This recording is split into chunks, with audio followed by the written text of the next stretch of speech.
Assalamualaikum warahmatullahi wabarakatuh. Saya Rosmanidar, CGP Aceh Utara Angkatan Pertama dari SD Negeri 4 Muara Batu. Fasilitator Ibu Asliati MPD dan pendamping Ibu Nora Viviani. Koneksi antar materi saat ini adalah tentang coaching. Menurut Bapak Ki Hajar Dewantara, pendidikan bertujuan untuk menuntun tumbuhnya kodrat anak sehingga dapat memperbaiki lakunya. Tujuannya adalah untuk agar terwujudnya profil pelajar Pancasila, nilai dan visi guru penggerak, menciptakan ekosistem sekolah dan budaya positif untuk memenuhi kebutuhan belajar individu.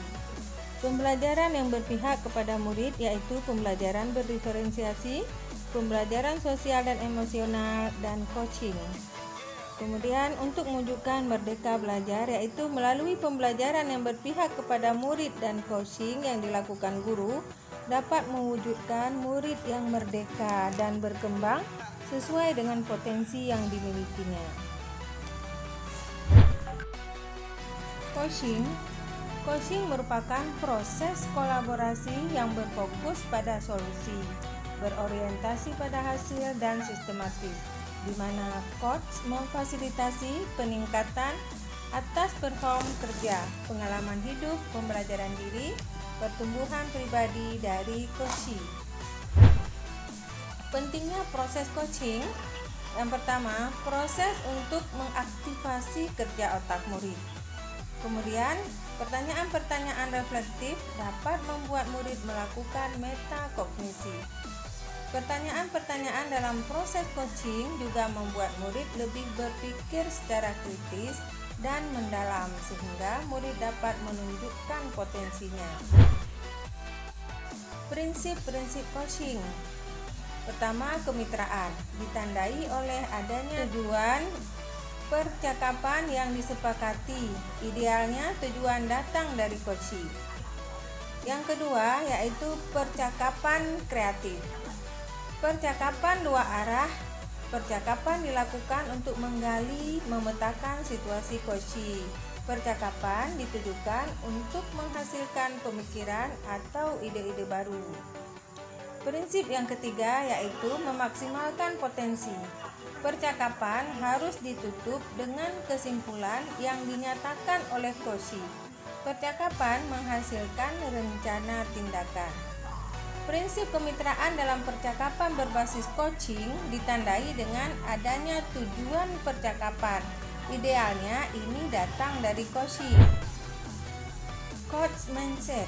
Yang pertama, coachee sebagai pusat. Kedua, saya menyadari bahwa semua yang terjadi setiap saat.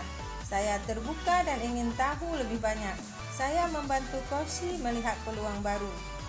Coachee sebagai pusat maksudnya pusatkan perhatian pada orang yang ada di depan kita, bukan pada masalahnya. Ini membuat kita terdorong untuk mendengarkan dengan netral. Model Tirta. T. Tujuan umum. I. Identifikasi. R. Rencana aksi.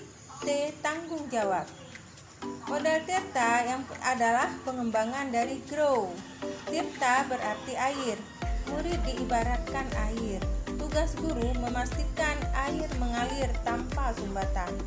Coaching adalah alat untuk menyingkirkan sumbatan. Keterampilan dasar coaching. Keterampilan membangun dasar proses coaching. Yang kedua, keterampilan membangun hubungan baik. Yang ketiga, keterampilan berkomunikasi. Dan yang keempat, keterampilan memfasilitasi pembelajaran. Peran guru sebagai coach di sekolah.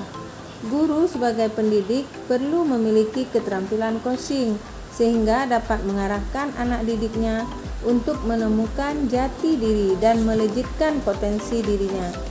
Dalam proses coaching, murid diberi kebebasan, namun pendidik sebagai pamong memberikan tuntunan dan arahan agar murid lebih terarah. Melalui proses coaching ini, guru dapat membantu murid untuk mencapai tujuannya, yaitu merdeka belajar. Perbedaan antara coaching, konseling, dan mentoring. Coaching Coachnya memfasilitasi dan mendorong coachee untuk mendapatkan solusinya sendiri dalam menyelesaikan permasalahannya. Mentoring, mentor membagikan pengalamannya untuk membantu mentee dalam mengembangkan diri dan mencari solusi masalahnya. Konseling langsung membantu konseli dalam memecahkan masalahnya. 4 aspek komunikasi untuk mendukung praktek coaching. Yang pertama, komunikasi asertif, pendengar aktif, bertanya efektif, dan umpan balik yang positif. Pesan kunci. Coaching adalah sebuah percakapan dialog saat seorang coach dan seorang coachee berinteraksi dalam sebuah komunikasi yang dinamis untuk mencapai tujuan, meningkatkan kinerja, dan menuntun seseorang mencapai keberhasilannya. Ini yang dapat saya sampaikan. Terima kasih. Wassalamualaikum warahmatullahi wabarakatuh.